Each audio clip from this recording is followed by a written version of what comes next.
அன்பான நேயர்களே, காலை வணக்கம். இன்று திங்கட்கிழமை. பால் நினைந்தூட்டும் தாயினும் சாலப் பறிந்து பாவியேனுடைய ஊனினை உருக்கி உள்ளொளி பெருக்கி உலப்பில ஆனந்தமாய தேனினை சொரிந்து புறம் புறம் திரிந்த செல்வமே சிவபெருமானே, யானுனை தொடர்ந்து சிக்கன பிடித்தேன் இங்கு எழுந்து அருள்வது இனியே. அன்பு சார்ந்த நேயர்களே, சித்திரை மாதம் 9ஆம் நாள் திங்கட்கிழமை, சதுர்த்தி திதி, அஸ்த நட்சத்திரம். அஸ்த நட்சத்திரம் இரவு 8:50 வரை, பின்னாடி சித்திர நட்சத்திரம், சித்த யோகம், ராகு காலம் திங்கட்கிழமைக்கே போப்பேன் 7 to 9, யமகண்டம் 10 to 12, குளிகன் 1 to 3, சூலம் கிழக்கு, பரிகாரம் தயிர். அன்பு சார்ந்த நேயர்களை, இன்று நான் குரு பலன் எப்படி இருக்குது என்று பார்ப்போம். ராசி பலன்கள்லாம் எப்படி இருக்கிறது என்று. மேஷ ராசிக்கு ராசியில் குரு இருக்கிறாரு. ராசியில் சூரியன் உச்சம் பெற்றிருக்கார். அந்த சூரியன் யார் அப்படின்னா 5ஆம் அதிபதி. அவர் உச்சம் பெற்றது பெரிய சிறப்பு என்று சொல்லலாம். அதனால் ராசியில் குரு உச்சம் பெற்றது, இது சூரியன் உச்சம் பெற்றது பெரிய சிறப்பு. குரு கேந்திர பலம் பெறுகிறார். 9ஆம் அதிபதி ராசியில் இருப்பதும் நல்லது. அவனுடைய பார்வை நல்லா இருக்கும். குருவுடைய பார்வை சிறப்பாக இருக்கும். 5, 7, 9ஆம் இடத்தை பார்ப்பார். அது ஒரு நல்ல பலன் என்று சொல்லலாம். அடுத்து சனி பகவான் 11ஆம் இடத்துல லாபஸ்தானத்தில் இருக்காங்க. அது ஒரு நல்ல பலன். சனியும் செவ்வாயும் 11 இருப்பது ஒரு நல்லது. ஆக மேஷராசி என்பவர்களுக்கு இன்று நல்ல நாள். அடுத்து குரு பயிற்சி வரப்போகிறது. அது இன்னும் சிறப்பாக இருக்கும். ஏன்னா குரு 2ஆம் இடத்துக்கு வந்துடுறாரு. அடுத்து ரிஷபராசி என்பவர்களே, உங்களுக்கு இந்த குரு 12ஆம் இடத்துல இருக்கார். ஆனால் ராகு 11ஆம் இடத்துல இருக்கார். சனி பகவான் 10ஆம் இடத்துல இருக்கார். இது ரெண்டும் ஒரு நல்ல நிறைவு.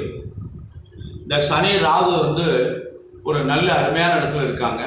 அதனால் அவங்க உங்களுக்கு நல்ல பலன்களை தருவாங்க. நல்ல நேரம், நல்லது நடக்கும் என்று சொல்லலாம். அன்பு சார்ந்த நேயர்களே, மிதுன ராசி என்பவர்களுக்கு இந்த நேரம் எப்படி இருக்குது என்றால், 10ல் ராகு இருக்கு. 10ஆம் இடத்துல ராகு இருப்பது மிகவும் சிறப்பு. 10ல் ராகு இருக்கு. 10ல் ராகு இருந்தால் தொழில் நிறைவாக இருக்கும், சிறப்பாக இருக்கும், நிரந்தரமாக இருக்கும் என்று சொல்வது. சுக்கிரன் உச்சம் பெற்று 10ல் இருக்காரு. இந்த சுக்கிரன் யாருன்னா 5ஆம் அதிபதி உச்சம் பெற்றிருக்காரு. ராசிநாதன் புதனும் அதில் இருக்காங்க. இதெல்லாம் ஒரு நல்ல அமைப்பு என்று சொல்லலாம். ஆக சனி செவ்வாய் 9ஆம் இடத்துல இருக்குது. பாக்கி இந்த கிரகங்கள்லாம் உங்களுக்கு நல்ல இடத்துல இருக்குது. குரு 11 இருக்குது. அதனால் மிதுன ராசி அன்பர்களுக்கெல்லாம் நல்ல நாள் என்று சொல்லலாம். அடுத்தபடியாக கடகராசி அன்பர்களே, உங்களுக்கு ராசிநாதன் 3ல் இருக்கார். அவர் ராசி 10ஆம் இடத்துல குரு இருக்கிறார். 10ல் சூரியனும் இருக்காங்க. இதெல்லாம் தொழிற்சாலத்துக்கு நல்லது. ஆனால் 10ல் குரு இருக்கக்கூடாது. ஆனால் 9ஆம் அதிபதி 10ல் இருந்தால் தொழிற்சாலம் நன்றாக இருக்கும் என்று சொல்வது அது ஒரு சிறப்பு என்று சொல்லலாம். சனியும் செவ்வாயும் 8ஆம் இடத்துல இருக்காரு. அஷ்டமி சனி நடந்துவிட்டு கொஞ்சம் காரியங்கள் தடை, தாமதம், தடங்கள் என்று சொல்லலாம். அதனால் கவனமாக நடந்து கொள்ளுங்கள். இந்த குரு பயிற்சி உங்களுக்கு நல்ல சாதகமாக இருக்கிறது. உங்களுக்கு 11ஆம் இடத்துக்கு குரு வருகிறார். நிச்சயமாக சித்திரை 18ஆம் தேதிக்கு பிறகு உங்களுக்கு நல்ல பலன்களை தருவார். அன்பான நேயர்களே, நல்ல நாள் என்று சொல்லலாம். அடுத்தபடியாக சிம்மராசி என்பதற்கு குரு ராசியை பார்க்கிறார். குரு ராசியை பார்ப்பது சிறப்பு. குரு மட்டும் பார்க்கல, செவ்வாயும் சனியும் பார்க்கிறாங்க. ஆனால் குரு ராசியை பார்த்தா ஒரு நல்லது. குரு 9ஆம் இடத்துல இருக்காங்க. 9ஆம் இடத்துல குரு இருப்பது பெரிய சிறப்பு என்று சொல்வார்கள். அதனால் இந்த சிம்மராசி என்பவர்களுக்கு நல்ல பலனை தரும். அதனால் நல்லது. ஆனால் 7ஆம் இடத்துல செவ்வாய் சனி இருப்பது மனைவியினுடைய உடல்நிலை சற்று கவனம் தேவை. அடுத்தபடியாக கன்னிராசி என்பவர்களே, உங்களுக்கு கேது இருக்காங்க. ராசியிலே சந்திரன் இருக்காரு. ஆனால் சந்திரன் கேதுவோடு சேர்ந்தவுடனே சந்திரனுக்கு வெயிட் எல்லாம் போயிடும். அதனால் கேது ராசியில் இருக்கக்கூடாது. குழப்பமான ஒரு சூழ்நிலை. 7ஆம் இடத்துல ராகு வேறு இருக்குது, சுக்கிரன் இருக்குது. 7ல் யாருமே இருக்கக்கூடாது, 3 நல்ல காரியங்கள்லாம் கொஞ்சம் தாமதமாகும், கவனமாக நடந்து கொள்ளுங்கள். 8ல் குரு இருக்கார். இந்த குரு பயிற்சி அடுத்து 9ஆம் இடத்துக்கு வர போகிறாரு. இது வந்து ஒரு நல்ல நிறைவான ஒரு பலனை தரும் என்று சொல்லலாம். அடுத்து 10ஆம் இடம், அதாவது துலா ராசிக்கு வந்து உங்களுக்கு அருமையான பலன். துலா ராசிக்கு வந்து இப்பொழுது குரு ராசியை பார்க்கின்றார். ராசியின் ஆதரவு எப்படி இருக்கிறாருன்னா உச்சம் பெற்றிருக்கிறார். ஆனால் உச்சம் பெற்று அவர் 6ல் இருக்கார். அவர் 8ஆம் அதிபதி உச்சம் பெறக்கூடாது. இருந்தாலும் ராசிநாதன் உச்சம் பெற்றது ஒரு வகையில் நன்மை. இருப்பினும் ராசியை குரு பார்க்கிறது சிறப்பு. அதனால் துலா ராசி என்பவர்களுக்கு நல்ல நாள். உங்களுக்கு 6ல் ராகு இருக்காங்க, அது ஒரு பெரிய சிறப்பு. கன்னி ராசி என்பவர்களுக்கு 6ல் சனி, துலா ராசி என்பவர்களுக்கு 6ல் ராகு. இது ரெண்டும் உங்களுக்கு ஒரு நல்ல நிறைவான பலன்களை தரும். அன்பான நேயர்களே, உங்களுக்கு நல்ல பலன்கள் நடைபெறும். கவனமாக நடந்து கொள்ளுங்கள். விருச்சிக ராசி அன்பர்களே, இன்று உங்களுக்கு எப்படி இருக்குது என்றால் நேரம் சரியில்லை உங்களுக்கு. அதாவது விருச்சிக ராசி அன்பர்களுக்கு 4ல் சனி செவ்வாய், 5ல் ராகு, குரு வந்து 6ல். இதெல்லாம் ஒரு நல்ல பலன் இல்லை. இந்த குரு பயிற்சி இப்போ முடிய போகுது. அதில் வந்து சித்திரை மாதம் 18ஆம் தேதி உங்களுக்கு 7ஆம் இடத்துக்கு வந்துடுறாரு. நல்ல பலனை தருவார். கவனமாக நடந்து கொள்ளுங்கள். இன்னொரு 10 நாள் தான் இருக்குது. ஆகவே தனுசு ராசி என்பதே உங்களுக்கு இந்த நல்ல நாள். 7ரை சனியெல்லாம் முடிந்து இப்பொழுது சனி பகவான் 3ல் இருக்கார், ராகு பகவான் 4ல் இருக்காங்க. இவங்க 2 பேரும் உங்களுக்கு நல்ல இடத்துல இருக்காங்க. குரு 5ஆம் இடத்துல இருக்கார். அதுவும் ஒரு நல்ல நிறைவு என்று சொல்லலாம். குரு 5ல் இருப்பது பெரிய சிறப்பு. ஆனால் அந்த குரு 6ஆம் இடத்துக்கு வர போகிறாரு.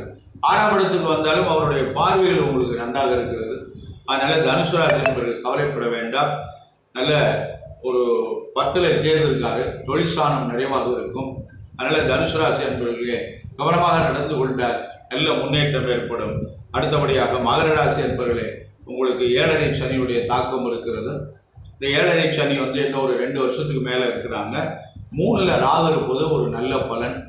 குரு வந்து 4ல் இருக்காரு, அதெல்லாம் ஒரு நன்மையிலே. குரு 4ஆம் இட சிறப்பு கிடையாது. அதனால் கவனமாக நடந்தோ ஒரு ராகு மட்டும் உங்களுக்கு நல்ல பலனை தருவார்.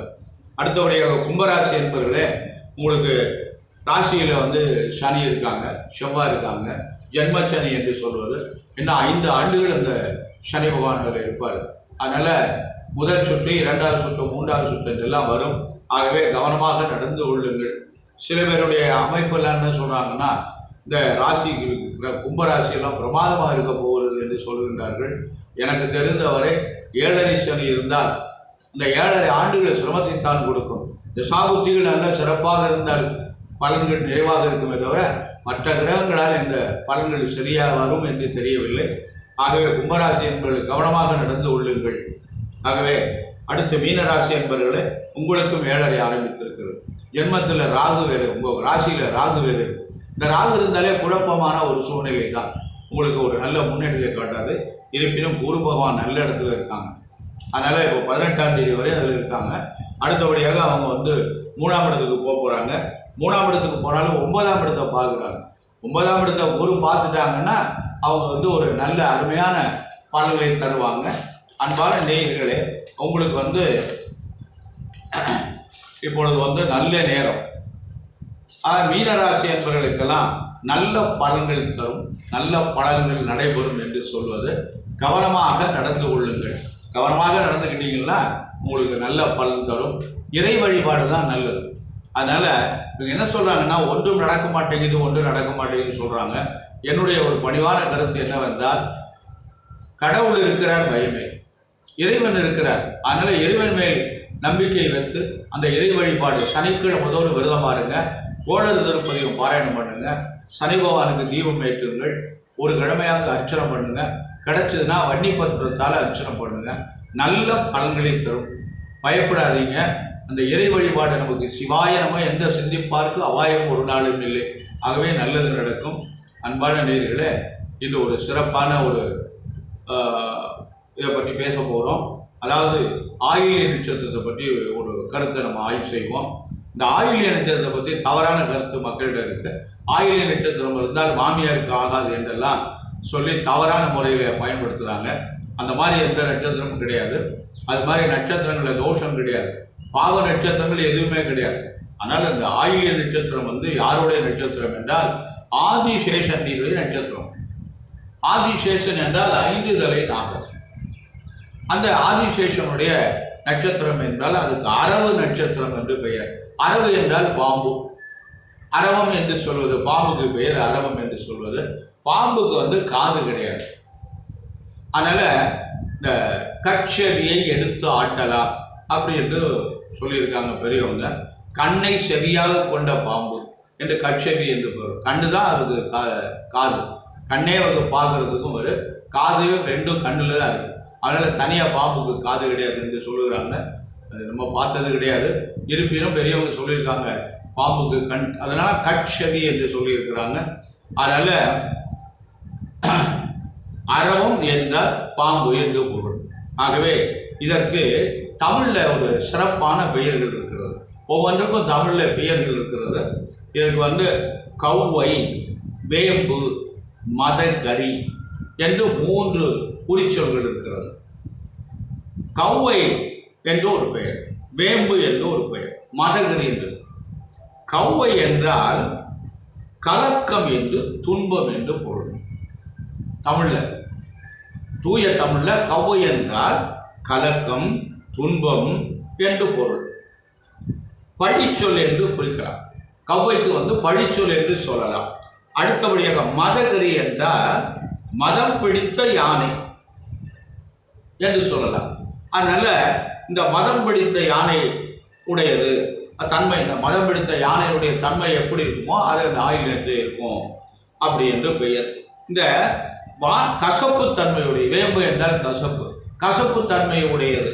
ஆக மொத்தத்தில் இந்த நட்சத்திரம் ஒரு நல்ல நட்சத்திரம் இல்லை, விஷ தன்மையுடைய நட்சத்திரம் அந்த ஆயில்யம் என்பது. அதனால தான் அதில் கொஞ்சம் ஆதிசேஷனுடைய நட்சத்திரம் என்பதால் கொஞ்சம் கவனமாக நடந்து கொள்ளும் சொல்வார்கள். வானத்தில் பாம்பு போல் இருக்குமா. இந்த ஆயில்யத்தினுடைய வடிவம் பாம்பு போல் இருக்கும்.